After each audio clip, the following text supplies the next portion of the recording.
안녕하세요, KS입니다. 제가 이번에 알려드릴 내용은 집합이에요. 집합의 정의는 무엇인가? 여러분들 집합이라고 혹시 들어보셨나요? 나이가 좀 있으신 분들은 군대에서나 집합, 어린 학생들은 수련회 같은 데 가가지고 이렇게 집합 이렇게 소리 들어봤을 거예요. 수학에서 말하는 집합이란 무엇이냐면은 대상을 분명히 할 수 있는 것들의 모임입니다.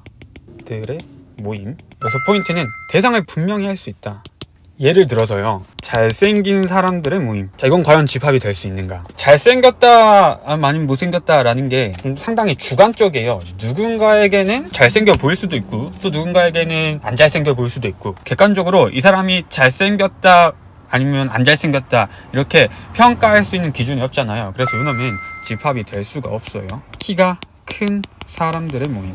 키가 크다, 이것도 사실 좀 애매합니다. 몇 센치 이상을 크다라는 기준으로 잡을 건지 이런 명확한 기준이 잡히지 않았잖아요. 요놈도 아니에요. 근데 만약에 예를 들어서 키가 170cm 이상인 사람들의 모임. 자, 이때는 170cm라고 하는 기준이 잡혔죠. 얘는 명확하게 분류할 수 있어. 가능합니다. 예를 들어서 키가 172cm인 사람은 이 모임에 들어갈 수 있지만 키가 168cm인 사람은 이 모임에 들어갈 수가 없겠죠.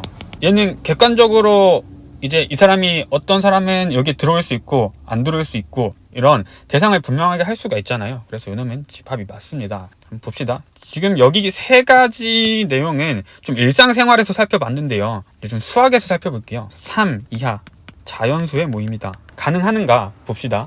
자, 3 이하 자연수 뭐뭐 있나요? 3보다 작거나 같은 자연수잖아요. 1 되고 2도 되고 3도 되네. 4부터는 불가능하죠. 이 모임에 들어갈 수가 없어요. 4는 못 들어가. 봅시다. 1, 2, 3은 들어가고 4, 5, 6부터는 안 들어간다라고 우리 대상을 분명하게 할 수가 있죠. 그럼 요놈도 집합이 맞습니다. 자, 근데 단순하게 이런 식으로 나왔다. 그냥 큰 자연수들의 모임이야. 자, 이런 거는 가능할까요? 아까 앞에서 말했지만 여기 키가 큰 사람들의 모임처럼, 그래, 크긴 큰데 뭐보다 큰지 이런 기준이 안 잡혀 있잖아요. 그래서 요놈은 집합이라고 할 수가 없어요. 1보다 작은 자연수들의 모임. 1보다 작은 자연수가 있나요? 없죠. 아무것도 없어요. 1이 가장 작은 자연수인데 그거보다 더 작은 자연수는 없습니다. 그래서 이 모임에는 들어갈 수 있는 애들이 없는데, 자, 그렇다고 해서 얘는 집합이 아닐까요? 자, 봐보면은 우리 여기 이 집합에는 아무것도 들어가지 못함. 봅시다. 집합의 정의는요, 대상을 분명히 할 수 있는 것들의 모임이에요. 자, 근데 1보다 작은 자연수들의 모임은 아무것도 들어가지 못한다고 우리 대상을 분명하게 했죠. 아무것도 못 들어가 라고 우리 판단을 할 수가 있잖아요. 그래서 요놈은 집합이 아닌 것처럼 보이지만 집합이 맞고요. 이렇게 아무것도 들어갈 수 없는 집합, 아무것도 포함하지 않는 집합, 요놈의 이름을 공집합이라고 부릅니다. 원소가 없어도 집합이에요. 얘네들은 여기 왼쪽에 있는 여기 X친 얘네들은 들어가야 될지 안 들어가야 될지 굉장히 애매하니까 집합이라고 할 수 없었다면은, 요놈은 아예 아무것도 못 들어간다고 판단을 할 수는 있으니까 일단은 집합이에요. 원소가 없을 뿐 집합입니다. 이 공이라는 뜻이 비어있다라는 뜻이에요. 그래서 얘는 원소가 없다, 아무것도 포함하지 않는다. 원소가 뭔지 알려드릴게요. 원소라고 하는 게 집합을 이루는 대상 하나하나를 얘기하고, 예를 들어서 12의 양의 약수들의 모임. 이 모임의 이름을 제가 붙여볼게요. 이 모임의 이름을 A라고 하자. 자, 그러면은 이 A에 들어갈 수 있는 대상 하나하나들은 뭐가 있는지 살펴봤더니 12의 약수, 곱해가지고 12가 나올 수 있는 숫자들을 찾아야 하는데 1하고 12를 곱해서 나올 수도 있고 2, 6, 12, 3, 4, 12. 봅시다. 하나, 둘, 셋, 넷, 다섯, 여섯, 토탈 6개가 있고요. 얘네들이 이 집합 A의 원소 하나하나입니다. 그러면 원소가 집합의 대상 하나하나가 됐을 때 기호로 뭐라고 쓰냐면은 삼지창이라고 써요. 그러니까 예를 들어서 방금 제가 여기서 들었던 예시, 여기서 대상을 이루는 애들이 얘네들이잖아요. 1, 2, 3, 4, 6, 12. 얘네들은 집합 A의 원소이다 라고 부를 거고요. 앞으로 이 삼지창을 이용해서 나타낼 건데, 자, 봅시다.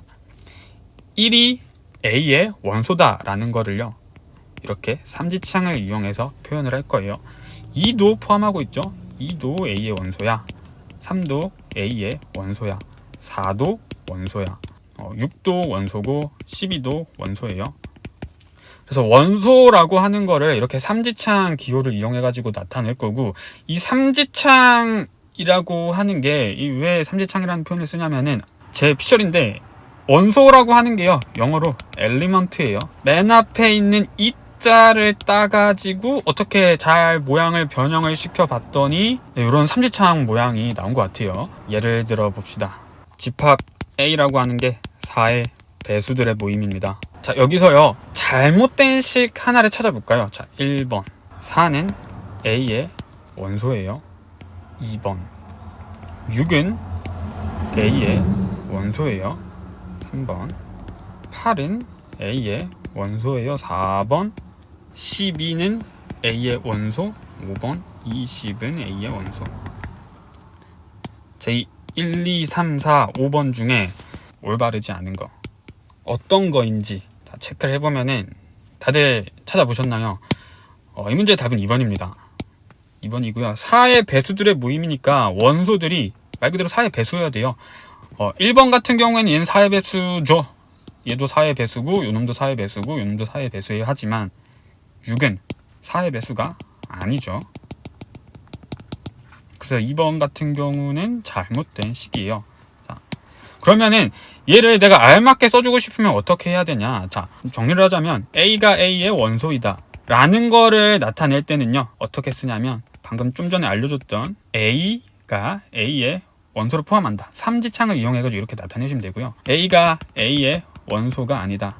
우리 같다라는 거를 표현할 때는 이렇게 짝대기 2개를 사용하는데, 같지 않다라는 걸 표현할 때는 이렇게 짝대기 2개에다가 또 짝대기를 하나 긋잖아요. 세로로 이렇게. 얘 같지 않다, 얘 같다, 같지 않다, 이렇게 나옵니다. 얘도 원소가 아니다라는 걸 나타낼 때는요 똑같아요. A가 A의 원소이다가 아닌 거야. 그냥 짝대기 하나만 그어주면은 아니다, 부정의 뜻을 나타냅니다. 그래서 이렇게 표시를 해주면 되겠습니다.